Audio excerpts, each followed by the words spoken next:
and welcome back to another episode of Poldark Dish. I'm Marlise. And I'm Elyse. And today we're going to be dishing about Poldark Season 2, Episode 5. So much happens. Yay! But first, a little recap.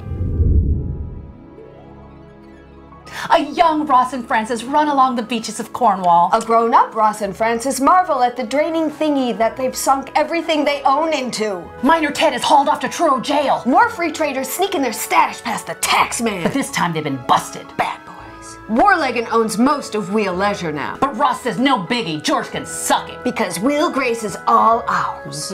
Rosina's leg is paining her. Dr. Eye Candy checks her out. So she's checking him out. Ow! She's in love. Who wouldn't be? There's a spy amongst the miners. Someone's been dropping the dime on their secret shipments. Frances is now magistrate. And he's off to the hearing for smuggling Ted. Oh, and Ross wants to go too. And Demelza says this is gonna look bad. She's always pissed at him. Apparently a year has gone by and now Caroline's back. With Unwin in tow. Uncle Ray wants to open the bottle of champagne already and celebrate their engagement. But Unwin says he can't seal the deal. So Uncle Ray says, "Sure, get off the pot, boy." Oh, I'm trying. Aunt Agatha's hacking up a lung. And she calls for Verity to come and tend her. At the trial, they're calling for the gallows. Original Poldark wants to throw the book at him. But friendly Frances says, let him off easy. 3 months hard labor. Woo! Oh. Caroline and Dr. Eye Candy meet accidentally in the street. How's your scurviest people? Good, they're eating apples. Oh, nobody to tug on heartstrings and bring them oranges. You're being rude. You're rude. They're in love. Verity is welcomed back at Trentwith with open arms. Even from family-friendly Frances. Wormleg's nasty-ass uncle says they can get their hands on Ross's promissory note. And then Ross would be at their mercy.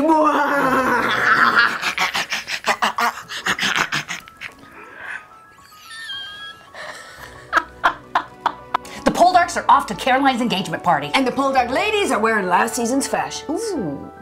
Hey, Demelza. Hey, Elizabeth. New dress. SF. You? I wish. Oh, God, you do wish. Caroline's got a new dress. Bitch.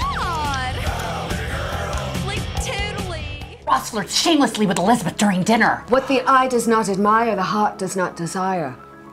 Elizabeth tells Ross maybe she loved Frances all along. Girlfriend say what? Can't a woman love 2 men? A piece of your heart will always be mine, Ross. Part of my heart will always be yours. And my big toe. And my spleen. And my pinky A finger. little bit of my liver. A bit of my right shoulder. And my left toe. And my banana curls. Demelza is watching this whole thing go down. And girlfriend ain't happy. Where's her hand next to Captain McLean? Tell him to get a room already. It's time for the engagement announcement. And Unwin's nowhere to be found. Where did he go? Last seen heading for a horse. And Caroline couldn't give a rat's ass. Ross and Wormleg meet for the first time since George was ass over tea kettle. How's Wheel Grace? Great. I hate your confidence. Jealous much? And your chiseled ass abs. Did you say ass? I said abdominals. I heard ass. Abdominals. I think you said ass. Kind of meant ass. That does it. Wormleg says get that note. I'm taking him down. Later, Demelza asks Ross what was Elizabeth batting her eyes at. Nothing. Yeah, that's right.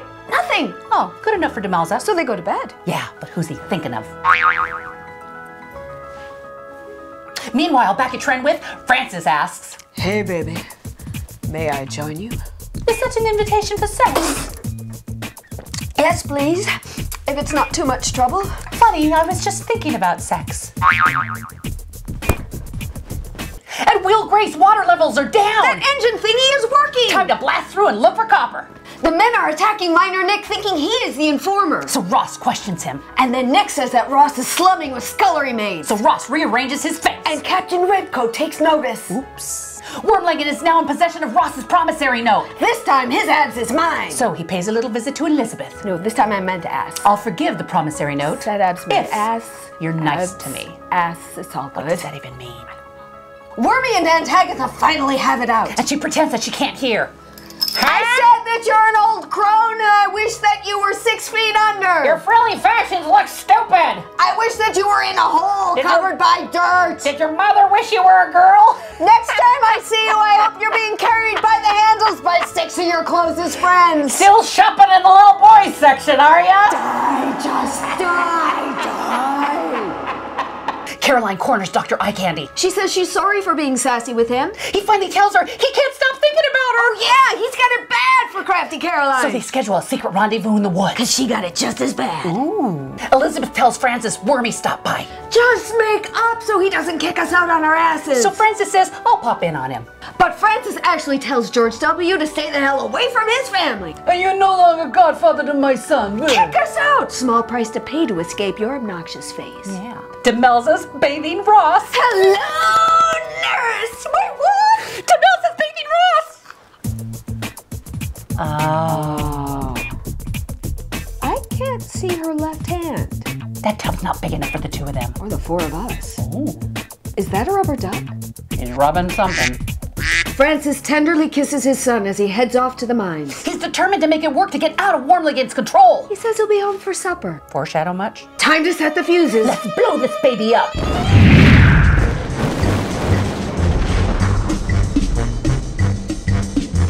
Dr. Eye Candy has a giddy up in his step. Cause he's off to see Sweet Caroline. Bum, bum, bum. Your red lipstick looks so good. So good, so good, so good. I've been inclined, bum, bum, bum, just to kiss you in the woods.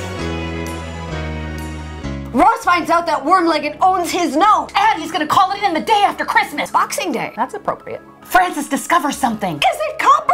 Ooh, he runs it over to Nampara, but Ross isn't there. He confesses to Demelza his sins against Ross. And he blamed Demelza for Verity running off. In his revenge, he spilled the beans on the Cardinal investors. But Demelza says, don't sweat it, honey, we're still good. Demelza wonders if Ross still loves her. Elizabeth is perfect. Why wouldn't he love her better? Francis says, don't underestimate yourself, sister. Yeah, you got it going on. Aunt Agatha says there's danger in the cards. Just then, Francis explores the mines. Suddenly, he slips Into a pool of water. He can't swim!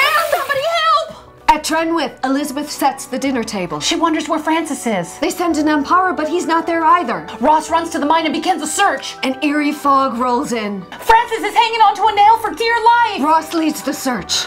The ladies at Trentwith are anxious. Francis hallucinates. He sees himself and Ross as boys. Ross saved him from a watery grave when they were young. Just then, Ross arrives. He reaches his hand out for Francis. Grab it! But Ross isn't there! He's hallucinating.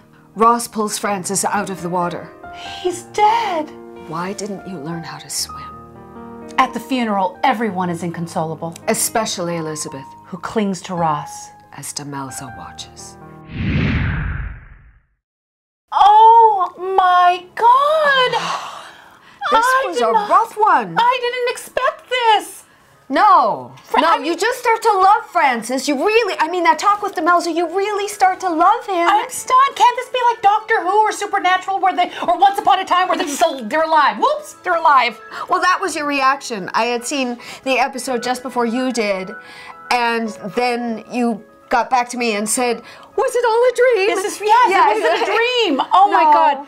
No, I kept thinking something was going to happen to Jeffrey Charles. I thought, okay, so they're foreshadowing with the boy, and he's saying, oh, Daddy will be back, and the boys go like, when am I going to go to the mines? So I thought, oh, he's going to go running down into the mines. It's going to be him. Well, they were showing us something bad is going to happen, something bad is going to happen, and I did think it was going to be Francis, and I thought, but no, he just brought himself back from the brink of suicide. He's a happy father now. He doesn't even care if he's poor. I liked him already. I liked him. And just such a transformation in the character. A brilliant transformation. But can we just talk about the actor that plays Francis, Kyle Soller? I hope I'm saying your name right. It's a beautiful job of acting because you take him. His face changes, his physicality changes, everything. And you really found yourself being won over by him. It was like a different actor was playing Francis once Francis became Festive Francis. He looked better. His face was more handsome. He was handsome, good looking. Yeah, it's a great job. Yeah. Do you remember the first time Francis fell in the water? We're like, Francis he's drowning. Yay! And then now it's like no. And they drew that out, and there was so much suspense. Brilliant. And I thought, well, it's taking so long. He's got to be saved. And then you see Ross through the water, and you're like, yes. What a great exchange of writing there, where you think Ross is there to save him, and then it turns out to be a hallucination. I can't believe it. Oh my God, you broke our hearts. Can I just say you broke our hearts? We want our money back. Yes. We didn't pay for that. But I'll tell you what we did pay for. Ross taking a tub, okay? Splish, splash, someone's taking a bath. Worth the price of admission. That had remnants of like Mr. Darcy in the tub. Remember Mr. Darcy in the tub? But then, you know, he's up to his neck, and everybody's going a little higher, a little higher. Are you going to come out a little bit? Is he going to? Are we going to see the back? Yeah, what are we going to see? Get up out of the water and like have to get a towel. And, it falls. Settle down. Oh. Listen, we need a little mystery here. We're not called the Cornwall Cougars for nothing. What a fun scene to shoot, though. I love the scenes between Aunt Agatha and George. Yes, because we know she's hearing everything he says. I love that. And she's got those eyes, those piercing eyes that are so all-knowing. And he's just making a big jerk of it. Or may I use the word of the episode, ass? I mean, she's hard of hearing, George. She's not deaf. And he's right making his lips go, I wish you were dead. And he's right there telling her that. It's like, come on, she can hear you. But I just love when she said, you know, that he said that, you know, he called me an old crone. He's going to be sorry for it. I thought she was going to put a hex on him or something. Get them cards out and put a hex on him. She might do. Oh, she might.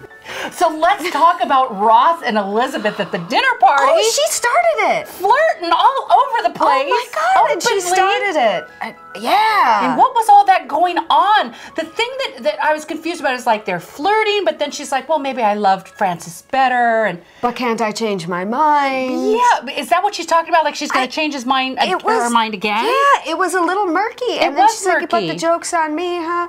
In the meantime, Demelza is with Captain Redcoat saying, oh, you don't think I'm a smuggler trying to save their butts? I know, exactly. Poor Demelza watching from across the table. Her husband, she knows that that's his first love. That is so hard. But the two of them, get a room already. And she says that to Francis.